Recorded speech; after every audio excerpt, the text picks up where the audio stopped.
तो नमस्कार। आज के इस वीडियो में हम लोग जानेंगे विषुवत रेखा के बारे में। और मिशन मानचित्र कंप्लीट के तहत विषुवत रेखा हम लोग एशिया के संदर्भ में जानेंगे। तो आइए सबसे पहले हम लोग समझते हैं कि विषुवत रेखा क्या है और इसके विभिन्न नाम क्या क्या हैं। तो इसके विभिन्न नामों को हम लोग जानते हैं। तो इसे ही क्या कहा जाता है? भूमध्य रेखा। क्या? भूमध्य रेखा। ठीक है। उसके बाद 0 डिग्री अक्षांश रेखा। क्या कहा जाता है? 0 डिग्री अक्षांश रेखा। ठीक है। और इसका इंग्लिश वर्ड का अगर बात करें तो इक्वेटर। क्या बोला जाता है? इक्वेटर। इक्वेटर कहने का मतलब कि जो किसी चीज़ को 2 बराबर भागों में विभाजित करता हो। ठीक है। तो भूमध्य रेखा कहने का मतलब इसका सेंस क्या निकलेगा कि जो पृथ्वी को 2 बराबर भागों में विभाजित करता हो।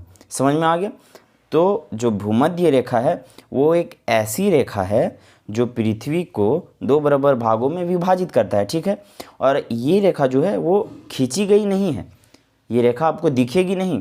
ये रेखा जो है वो एक काल्पनिक रेखा है।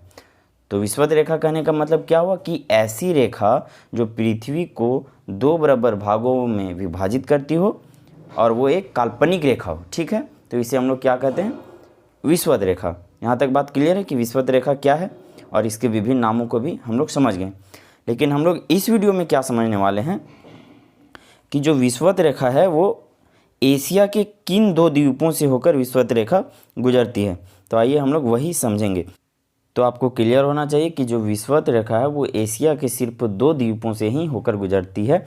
और वो एक कौन है? तो मालदीव और दूसरा इंडोनेशिया। तो मालदीव कहाँ पर स्थित है? तो ये आपका मालदीव का क्षेत्र है।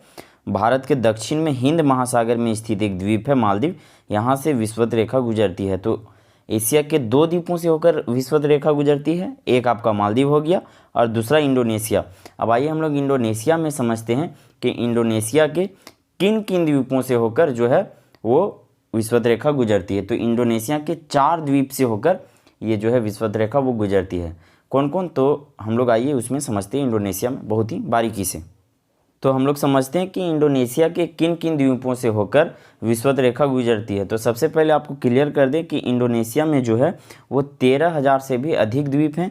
ये जो आप क्षेत्र देख पा रहे होंगे ये क्षेत्र ये इंडोनेशिया का ही भाग है और इसमें 13,000 से भी अधिक द्वीप हैं। तो हम लोग यहाँ पर बात करने वाले हैं कि इंडोनेशिया के किन किन द्वीपों से होकर विषुवत रेखा गुजरती है।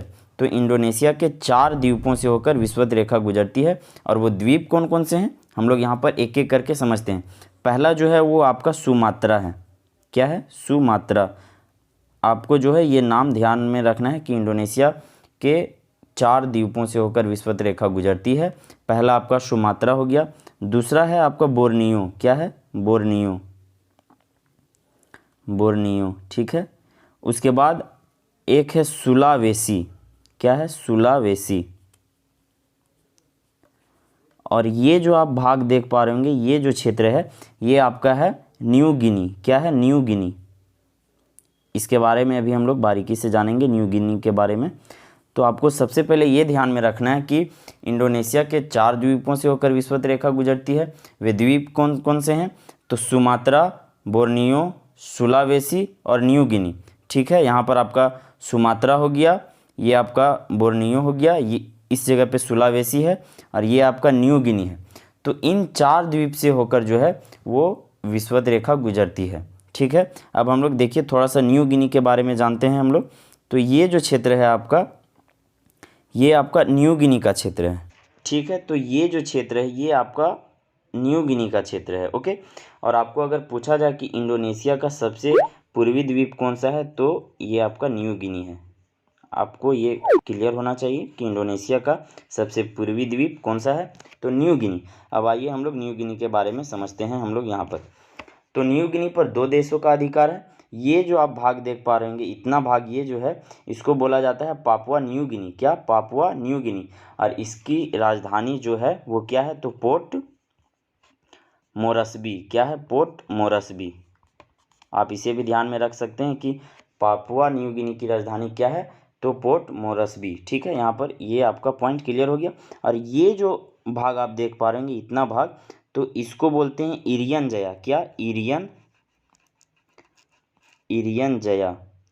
तो इस क्षेत्र को इरियन जया बोला जाता है। ये इंडोनेशिया का ही एक राज्य है, या फिर इसे पापुआ राज्य भी बोला जाता है। ओके, अब यहाँ से क्वेश्चन इस प्रकार से पूछा गया है। क्वेश्चन क्या बनता है हमारा यहाँ पर कि ये जो क्षेत्र आप देख पा रहेंगे ये, तो ये है ऑस्ट्रेलिया का क्षेत्र। क्या है? ऑस्ट्रेलिया का क्षेत्र है ये, ठीक है। ये आपका ऑस्ट्रेलिया का क्षेत्र है। तो यहाँ से क्वेश्चन ये पूछा जाता है कि ऑस्ट्रेलिया और न्यू गिनी के मध्य, ऑस्ट्रेलिया और न्यू गिनी के मध्य कौन सा सागर है? ठीक है, कौन सा सागर है? तो ये जो सागर आप देख पा रहे हैं इसका नाम है अराफुरा सागर, ठीक है, अराफुरा सागर।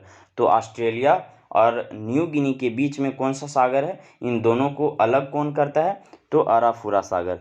और अराफुरा सागर कहाँ पर स्थित है, आप ये अब अच्छी तरह से समझ में आपको आ गया होगा।